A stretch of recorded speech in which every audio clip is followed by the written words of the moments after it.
A lot of us will be aware of how I'm bringing certain topics to the forefront and waterfront, speaking about things that people don't want me to talk about. Obviously making me public enemy number one, you could say. Yesterday at the park on the way home in the car, I had a local hypocrite screaming vile insults at myself and a friend who I was giving a lift to. This is the same hypocrite who interfered with my mother's funeral, and he passed private emails that I had sent to a priest on Ballybeg Church. These emails had criticism of David Cullinane, TD. Passed these emails back to Mr. Cullinane, and he had his actions in Ballybeg Church excused by the bishop. I've been very vocal about this. This person's family actually shares the same solicitor as the bishop, so it's really no surprise. I didn't know this at the time. But this hypocrite is out in Ballybeg Church, like handing out confession. And this is the hypocrite that's out in Ballybeg Church, being protected by the bishop there now, and desperate to keep a lid on all the things that are starting to come out. This person has no place in the church after breaching the privacy of the church by passing the emails that I had sent in private to a priest. He actually kept the emails, as we know, from the priest, and he printed them off and passed them back to Mr. Cullinane. But it does ask the questions why he would feel so obliged to pass emails back to Mr. Cullinane. He more or less stole this information and he passed it back, breaching the privacy of the church. So he should have been gone a long time ago, realistically.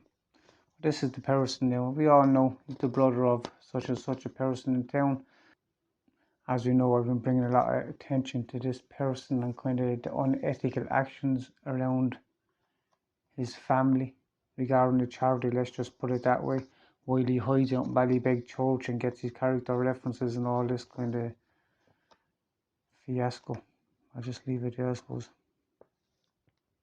But as I said, it does leave the question as to like why he would feel the need to pass these private emails back to Mr. Cullinane. Do you know what I mean? Does he owe Mr. Cullinane some kind of a favour? Does Mr. Cullinane owe him a favour? I think that should be established. And I haven't actually uploaded these. I have these emails myself because I still have a copy of them, obviously, and I will upload them. I'm just waiting for one or two snags in my website that are getting made, and I'm going to upload all this information, and people can just read what's in the emails themselves. I've also spoken about the nepotism and the use of political favouritism regarding this family in suppressing issues in Waterford regarding a local charity. Unbelievably, this is widely known and continually swept under the rug for a number of years. My videos in part have stirred up a bit and may or may not have given courage to some of the victims in coming forward regarding other issues that for years was suppressed by this group. I have no part in these people coming forward. It's just coincidence to hear me speaking about my actions regarding this family and basically how I refuse basically to take the shit off of this family basically. And they're obviously feeling somewhat encouraged to come forward, even though we all know about it, but that's basically what's happening. Some of these victims have been threatened with defamation and to be dragged through the courts and the family if they dare try and speak the truth. And unbelievably, some of them have even been threatened with the IRA. Like, that's a disgrace, like, when you think about it. Now, I'm not saying the IRA or Sinn Féin or anything are threatening these people, but like, they should nip this in the bud, that these people are using their name to threaten people like this. Like, is this the case? Like, are the IRA, are Sinn Féin threatening people, victims that are trying to come forward? Because it's not the first time it's been accused. But I actually don't know, but I'm just saying, in a number of cases, this is the issue where people are in fear of potentially aggravating the IRA, which I don't believe is the real truth. I think people are wrongly using the name to try and suppress and bully people into keeping a lid on something.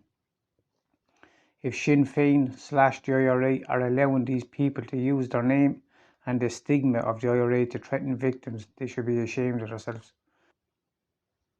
But I feel it's just a small group that's so used to bullying people and threatening people, and there's no deterrence or no accountability. I hope Sinn Féin / the IRA are quick to nip people using their name like this in the bud. I've highlighted only recently, again twice, how Sinn Féin members tried to quieten me to protect what I was saying regarding TD David Cunnane and his cronies' actions. And there's some very questionable behaviour that went on, that is still going on, regarding my case and others. I showed the analytics of my channel jumping from 1,000 to 10,000 in a veiled threat after the dinner in the Tower Hotel that was held by Sinn Féin in November. Obviously, most people would feel threatened enough to drop their case. This, for me, my issue far outweighs any kind of fear from any group. As I said before, I'm only speaking the truth, and if speaking the truth endangers me, so be it. How my social shunning can be pushed and influenced by a political party, social media, and local active small-time drug dealers. This should all speak volumes.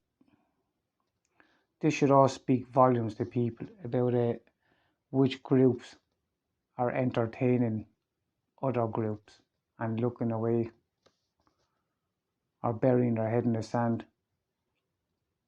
I don't seek validation, so to be shunned socially doesn't really bother me, to be honest with you. I have interest in telling my story as it is. Many people involved in this, unfortunately, they can only be described as sheep. Do you know what I mean? They'll be encouraged to ignore me, pay no attention, don't share anything I put up. Waterford has a history of burying its head in the sand. And realistically, do I expect anything different? Probably not. The sheep who for 2 decades buried their head in the sand regarding the goings on in this charity and how the victims were labelled troublesome in a smear campaign, amongst other things, are the same sheep now shunning me.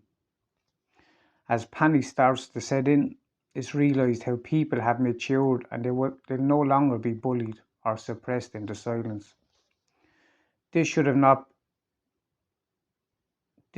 have been allowed to get to this, but as I said, the local sheep hadn't the balls to support or even call this out, preferring to whisper and gossip about it.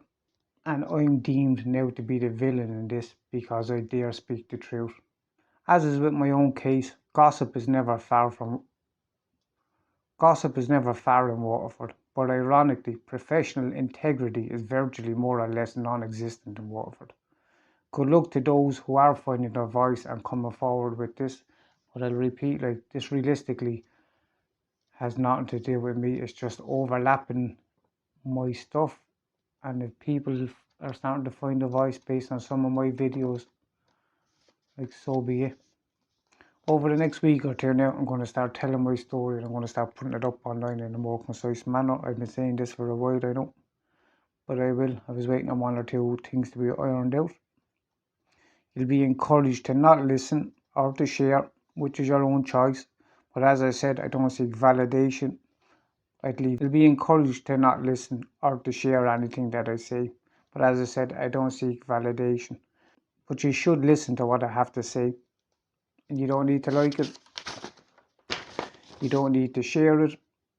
This could be you, or it could be a member of your family that's dealing with the people that I'm going to talk about. So it's worth hearing for future references, if nothing else. The encouragement to ignore what I allege or what I have to say is to do only one thing, and that's to prevent anyone from hearing the truth.